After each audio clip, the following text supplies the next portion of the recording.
कि तू का कह सकेला और का ना कह सकेला। हम कुछ भी माइंड नहीं की कैले, हम तोहके गलत भी नहीं की समझ ले। रीना, भैया के कोनो भी बात गलत नहीं खे, एकदम ठीक बात है। सोनाली कबहियों आभा के दोस्त ना बन सकेली। हाँ रीना, काहे कि सोनाली दूसर लड़की लोग से एकदम अलग है। ओकर बातचीत, चलल फिरल, शिक्षा एकदम घटिया किस्म के है। बहुत बदतमीज है यू। बड़ लोग से कैसे बात करे के चाहिए इहो नहीं की जानत, और जानी भी कैसे बोला। सुनले हैं कि 5 साल के उम्र में माई के मौत के बाद वो परिवार बिखर गई। ना दीदी, हम समझ रहा नहीं, शायद हमरे सोच गलत रहे। हम ई बात पर ध्यान न दिली। एगो बात पूछी, अब सचमुच कुछ माइंड ना कैली? ना रीना, हम सचमुच कुछ भी माइंड ना कैली, एकदम ठीक बात है। भैया ठीक कहत रहन। तू कोनो गलती ना कर बैठा, ऐसे तो के समझावे के कोशिश करत रहन। हम कुछ माइंड ना कैली।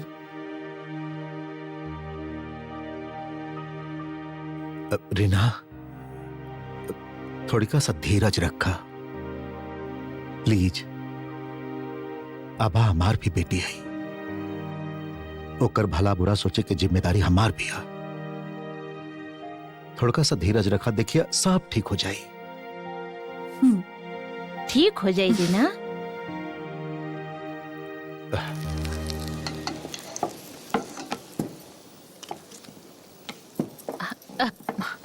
दीदी तेल ले आई, तेल लगी। ब्रेकफास्ट में का हो? पूरी तरकारी बना रहा है। ओह गॉड, एवं तो जैसे तेल के दुकान हो। ए सुनो, अब से हमरा खातिर डाइट फूड बनाई हो। डाइट फूड के मतलब समझे लू? हमके ऊ खाना दिया जेकरा में तेल कम होके, जैसे कि हमार फिगर ठीक रहे, बिगड़ न जाए। ऐसा खाना खाई तो हमार करियर शुरू होके से पहले खत्म हो जाए। हम दूसर खाना खाई। बाकी नाश्ता तो तैयार हो गई है। तो फिर से बनावा। हम ये सब बेकार के खाना ना खाई। चिंता मत करा, तोहके तोहार डाइट फूड मिल जाई। थैंक्स।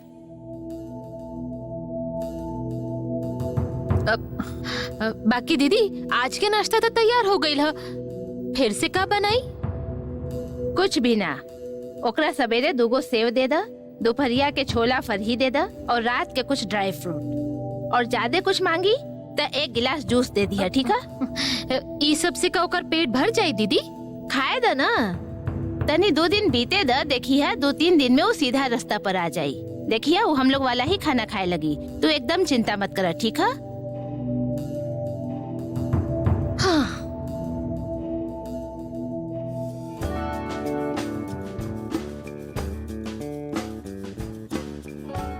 नाश्ता तैयार हो गई मैम साहब, आप आके खा लें। तुम के का लागेला? हम टाइम पास करत हई। इला हम ही कब कहली?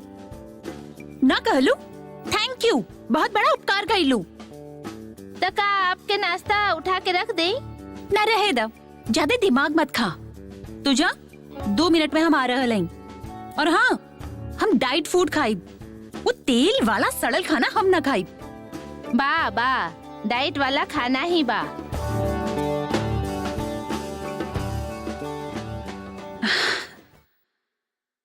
एक्सरसाइज भी ना करे थे बेलन, फिगर कैसे बनल रही? मौसी खाना दो। हाँ?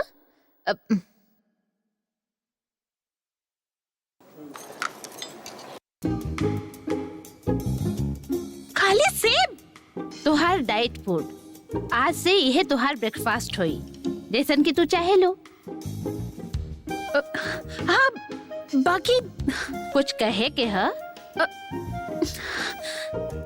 ना, कुछ भी ना। सच में तो के दाद देवे के पड़ी ना, तो सवेरे सवेरे नाश्ता की जगह फल खा के रहल हम तो ना रह सकेली। सवेरे सवेरे हेवी ब्रेकफास्ट ना होला तो हमके तो चलबे ना करेला। सोनाली, जेकरा जे कहे के कहे द, ई हेल्दी फूड है, तू ये खा लो। फिगर बना के रखे क्या ना।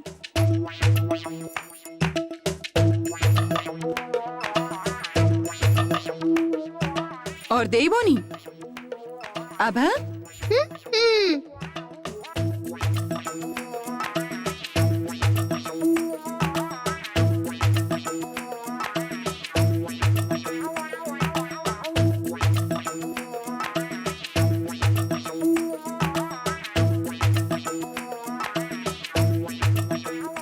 हम तो खुद ही डाइट फूड मंगले रही। अब अगर हम कुछ कहब तो हमरे मजाक बनी। भूख लागल हो। अब ही यदि केहू एगो बर्गर लाके हमरा के देबे, बड़का वाला एंड एक्स्ट्रा चीज और बहुत बहुत सॉस के संगे। काबू रखा सोनाली, काबू रखा। कंट्रोल कईल सीखो। खा खा के हाथी जैसन मोट हो जाइबू और तुहार सुपर मॉडल बनी के सपना चूर चूर हो जाई।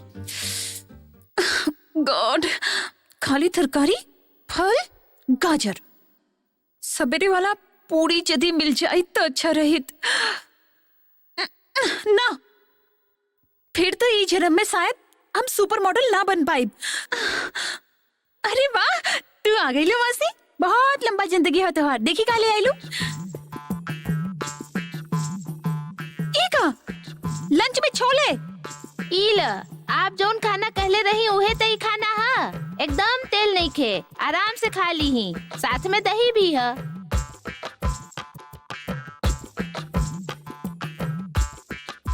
उफ, ई तो फीका हो। एकरा में चीनी भी नहीं खे, नमक भी नहीं खे। इहे तो अच्छा है। आप का कहली ओ डाइट त खा ली ही। एकदम मोटी ना हो खब, फिर तो आप एकदम हीरोइन के तरह लागब, एकदम फिट। हम तो के लेक्चर झाड़े नहीं खे कहले। जा जाके अपन काम कर। कौनो काम धाम नहीं के, जब देखा सब चल आवेलन और लेक्चर झाड़े लागेलन। ठीक है, हम चलत हई। यदि और छोले उले चाही तो हमके बता देब, हम आके दे जाइब। इस सब बुढ़ियन के सामने कुछ कहे के ही ना चाहत रहे। फरही, छोले और ये दही मट्ठा, डिस्गस्टिंग।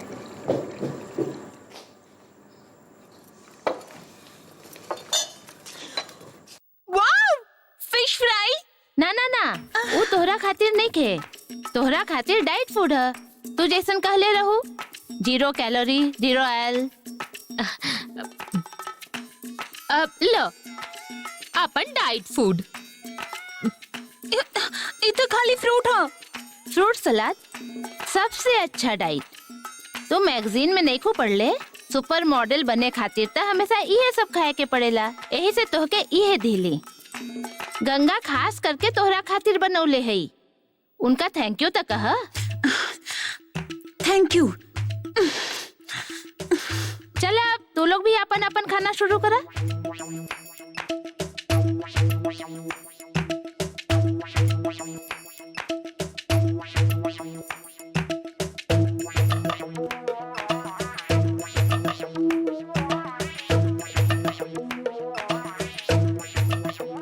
मम्मी, चिकन फर्स्ट क्लास बनल है।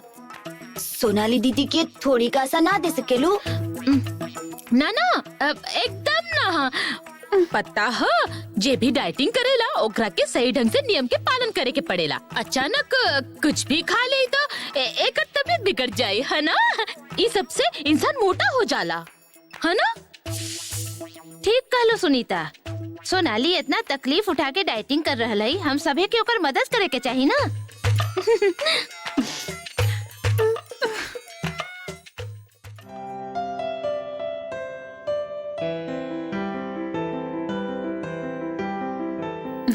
ई का अन्नपूर्णा, तू एक ही नाइटी कल से पहन ले हो। ठीक है, रुका, हम देखा था।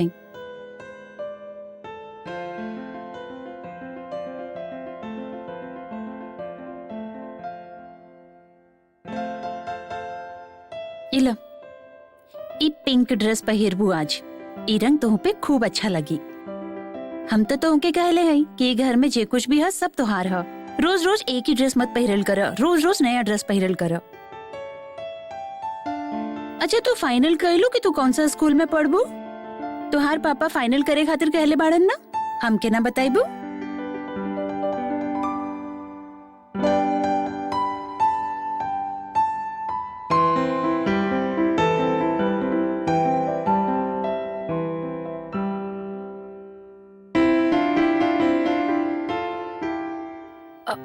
ना अन्नपूर्णा, ई स्कूल में तना तोहार पापा मना कइले बाड़न ना, ई तना ई तीनों में से तू बतावा कि तू कौन सा स्कूल में पढ़ल चाहेलू।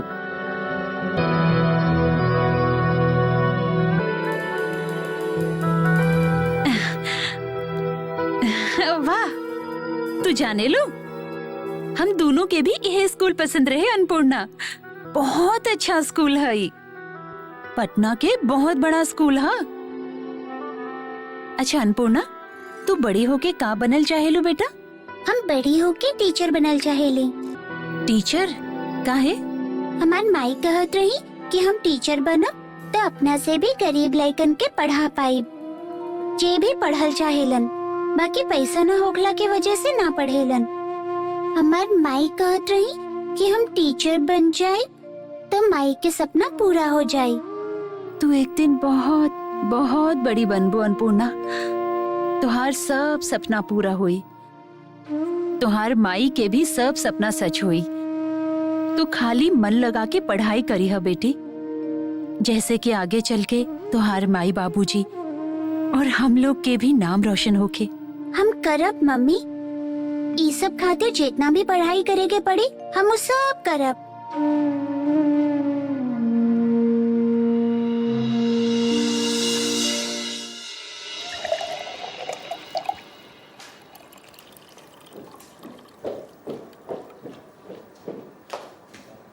मौसी, ए मौसी, ब्रेकफास्ट लावा।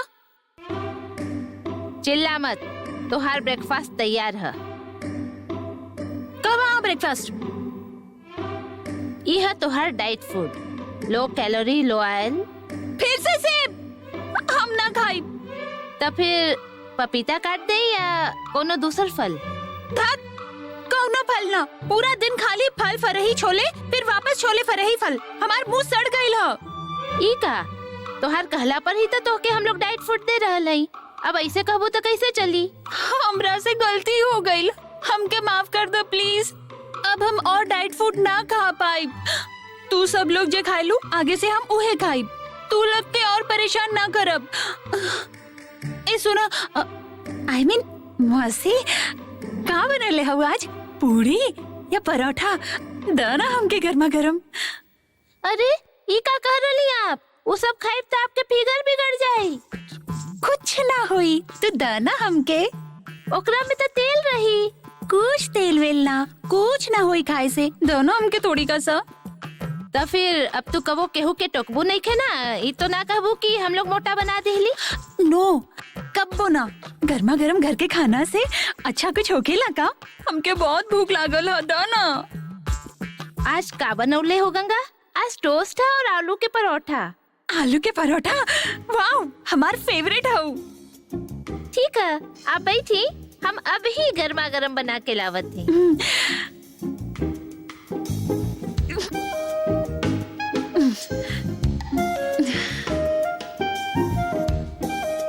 चल अब तो हमके खुशी हो रहा है ना, नया स्कूल, नया दोस्त, नया नया टीचर। कहाँ भइल बेटा? नया स्कूल में जाबू ना तुमके बहुत अच्छा लागे। नया स्कूल, सब कुछ नया नया। उससे पहले तुहार पापा तुहार नाम आभा के स्कूल से कटा दी हैं, ठीक है? आभा के स्कूल माने? तुहार पापा के हुआ एगो जरूरी काम है। वहाँ से तुहार पापा के संगे लेके फिर हम लोग तुहार नया स्कूल में चलब। पहले आभा के स्कूल, तब तो फिर हम आभा से मिल पाए। हाँ बेटा।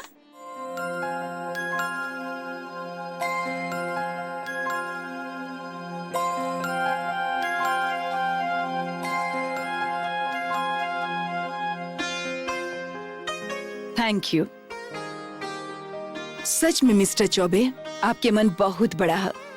पैसा तो बहुत लोग के पास होखेला, बाकी इतना बड़ा मन कितना लोग के पास होला। ना ना ऐसा मत कहीं, ऐसा कह के हमके शर्मिंदा मत करी। असल में ये स्कूल अन्नपूर्णा के बहुते पसंद रहे। हाँ, वैसे अन्नपूर्णा के का हाल कहाँ हयूं, ओकरा के कहाँ भर्ती कराऊं?